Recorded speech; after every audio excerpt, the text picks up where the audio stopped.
था कि वो पहाड़ कैसे होंगे। आयु जो 15 साल का था, पिछले 3 साल से चंडीगढ़ में ही रह रहा था। फिर भी वो कभी हिमाचल की हसीन वादियों में नहीं गया था। पर उसका ये सपना इस स्कूल ट्रिप में पूरा होने वाला था। ढेर सारे लंच बॉक्सेस से खाना खाते हुए और अंताक्षरी खेलते हुए पूरा दिन बीत गया था।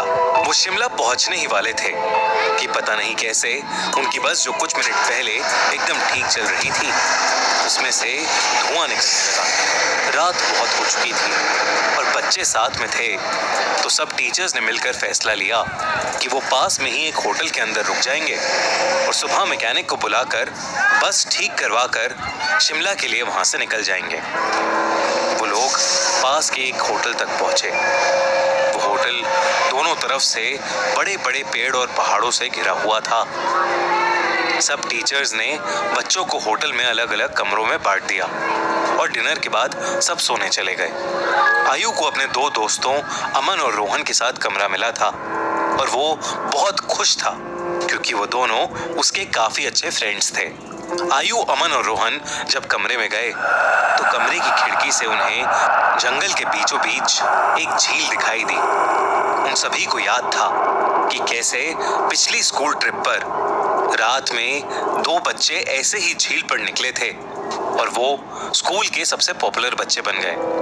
तो उन तीनों ने भी प्लान बनाया कि इस बार वो भी कुछ कारनामा करेंगे। उन्होंने सोचा कि वो होटल से छुपके से निकल जाएंगे और उस झील पर जाकर फोटो खींचकर वापस आ जाएंगे।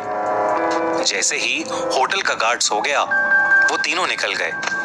झील दिखने में तो होटल से ज्यादा दूर नहीं लग रही थी, पर वो तीनों करीब आधा 1 घंटा झील की तरफ चले जा रहे थे और जंगल का रास्ता था कि खत्म ही नहीं हो रहा था। ठंड बहुत ज्यादा बढ़ चुकी थी और उस सुनसान जंगल में उन तीनों की ठंड के मारे हालत खराब हो रही थी। उन्होंने अपना फोन चेक किया तो उसमें सिग्नल नहीं था। तब उन्हें लगा कि उन्हें झील का प्लान कैंसिल करके वापस होटल चले जाना चाहिए। अपने फोन की फ्लैशलाइट के सहारे वो वापस होटल का रास्ता ढूंढने लगे। रास्ता ढूंढते ढूंढते अमन और आयु, जो रोहन के थोड़ा आगे चल रहे थे, जब पीछे मुड़े तो उन्होंने देखा कि रोहन वहां था ही नहीं। तभी उन्हें अपने पास में से किसी के भागने की आवाज आई। वो बहुत घबरा गए, पर क्योंकि वो रोहन को अकेला नहीं छोड़ सकते थे, तो उन्होंने उस कदमों की आवाज का पीछा किया। वीरान और घने जंगल के बीच वो उन कदमों की आवाजों का पीछा करते गए, जो कुछ मिनटों बाद बंद हो गई।